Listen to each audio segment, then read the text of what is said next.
YouTubers, okay, so here's a video update of our little house on the hill. It's July 7th, 2016, and a lot has changed. We've been here 4 years this month. Well, we've done a lot. I'll show you quick as I can here so the video doesn't get too long. There's our little pond down in there. I've been stocking that a little bit here and there with catfish. Garage is built. There's a shop on the back of it, you'll see. House has, of course, been done. First of all, the solar panels. We provide about half of our power. Most of everything that's 110 is off the panels of solar. And we have all LED lighting. So, let's see. Alright. Raised bed gardens are in. They're back here. Everything looks really overgrown, but it's just that I crowd everything in really tight. And there's a lot of controversy on that. I think I get a lot of stuff out of a little bit of space. And it cuts down on weeds. Over there is zucchini and turnips in the next bed over. And then there's one whole bed of potatoes. And well, those are white potatoes. And then there's a bed that's about a fourth red potatoes and some cucumbers and some leaf lettuce you can just see through the over there, and there's beets, a row of beets and a row of radishes in with that, and there's regular tomatoes, and there's a ton of them. I'll show you. I'll go inside here. There's a fence around this, you can see, so it's fenced, and I'll go in the gate over here and show you close up. Be back.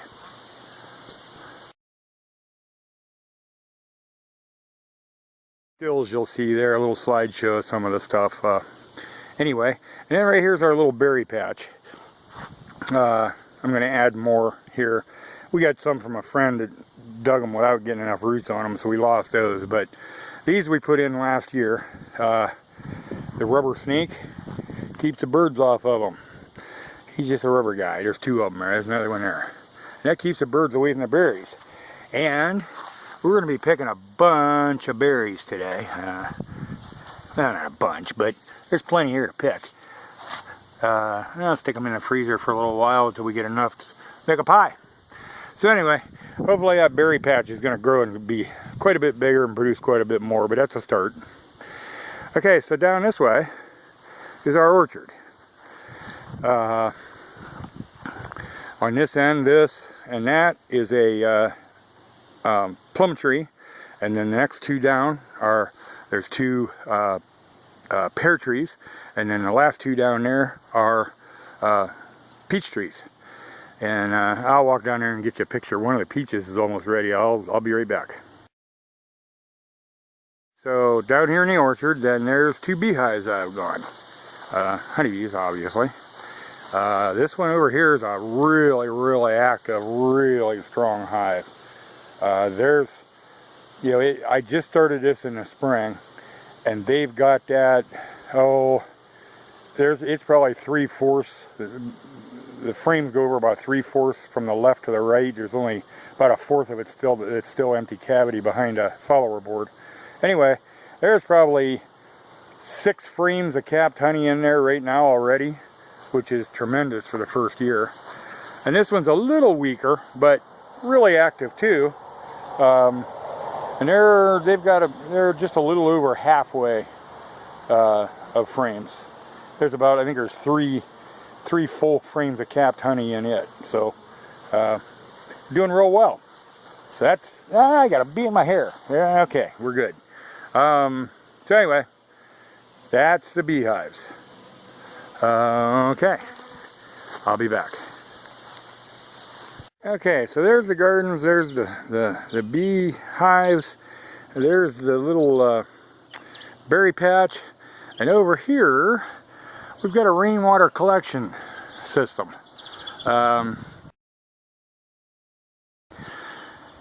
We use it for the garden some. You know, my biggest intent is as I mentioned, the solar won't run the pump.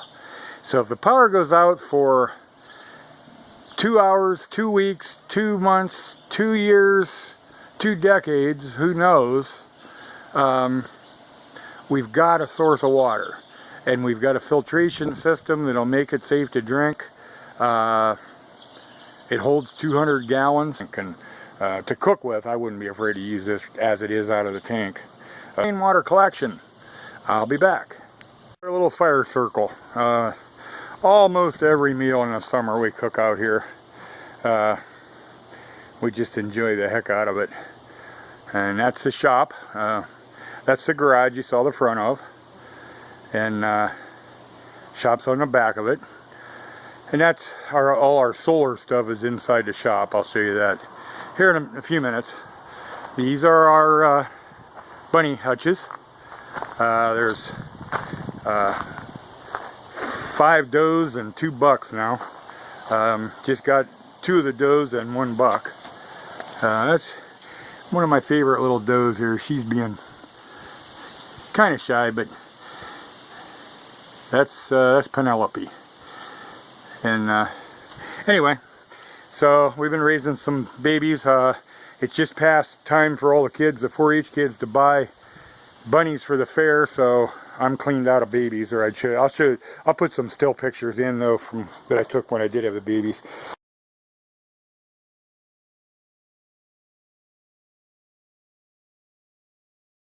This is a new buck. He just got here yesterday, so he's settling in and he's quarantined, waiting the other ones just for a few days, but he's doing fine. He'll be good, although it's awful hot for him today. They don't want to move at all, but it's about, I think it's about 85. Anyway, so then over here we got chickens and ducks. We've had a bunch of different breeds of ducks, a bunch of different breeds of chickens, and sort of decided to kind of settle on and stay with our favorites. So right now all I've got is Saxony ducks. There's 5 hens and 1 drake. There's the drake there on the left at the pool. And then, we've had barred rocks, we've had golden buffs, we've had Rhode Island reds, we've had black australorps and black cobber morans, and of all of them, our favorites were the buff Orpington, and that's what these are. And they're one of the few breeds of chickens that still go broody and sit on their eggs. So I've got an incubator. You'll see that in a few minutes. But you know, there's issues every now and then. You get a power outage or problems, and that's one reason I went to the solar, so that I could run the incubator on solar and not have to worry if the power went out. But it's kind of nice just letting the chicken do the work too. So these are just ready to start laying. They haven't produced their first eggs yet, but we're talking days away. They should start. So anyway, so that's the chickens and ducks. And I've got a 30 by 30 run. Oh, it's probably going to be really hard to see, but it's covered here. It's got chicken wire over it. It's got chain link around the bottom for coyotes and fox. We had a raccoon last couple nights. Well, earlier this week, we had a raccoon, and Joe the Chocolate Lab went after him a couple times and put him up a tree, and I think he decided it wasn't worth coming around anymore. So haven't seen him or any sign of him. A couple times I saw where he was trying to dig outside the run, but there's chain link on the ground outside for a couple feet too, so that didn't get him anywhere. So the run and the good quality coop saved everybody. He didn't get into anybody or hurt anybody, but I don't want him to keep trying. So Joe did a good job when he ran him up a tree a couple times. He said, that's it, I'm out of here. I haven't seen any sign of him since. So I'll be back. Here we're inside the shop. And it's small, but I can tinker in here. There's the incubator. I can do about 120, 125 eggs at a time in there.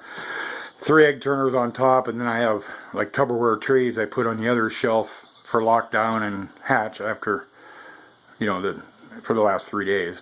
Chest freezer for chicken and, you know, whatever. We did 50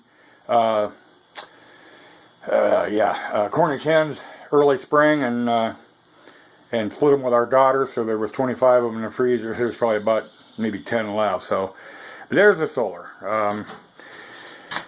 and that's an 8 battery bank.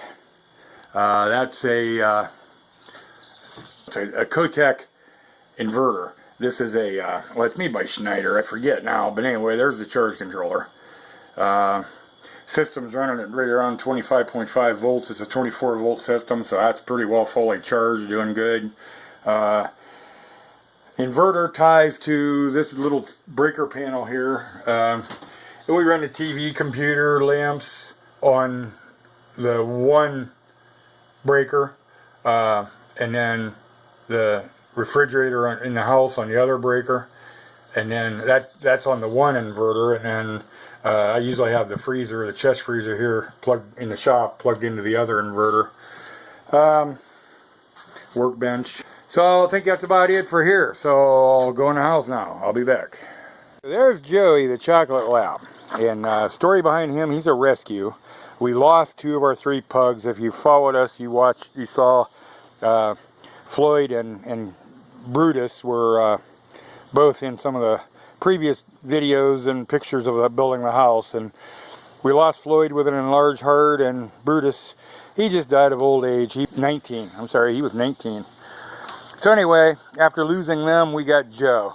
And Joe was in the prison dog rescue program, being trained by an inmate at Orient Prison, south of Columbus, Ohio. And we drove to Columbus and sprung Joe out of jail.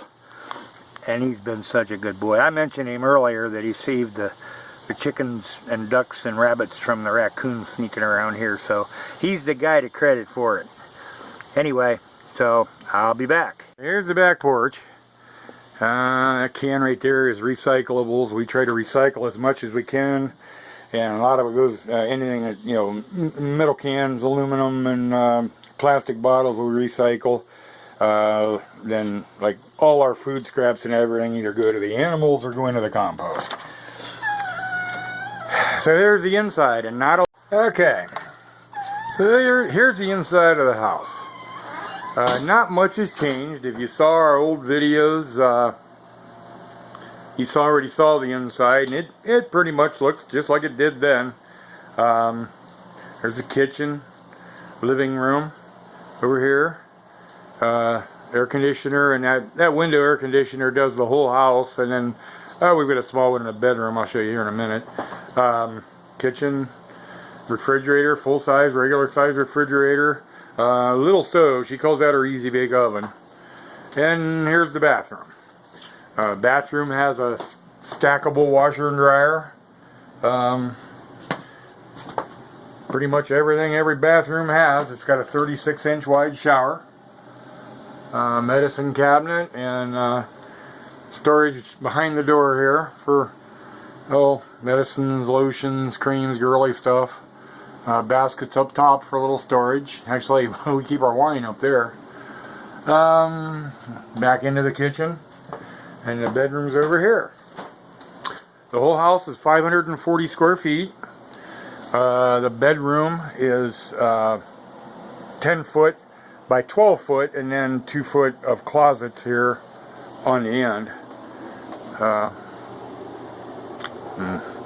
That's the his, and that's the hers, and that's the hers.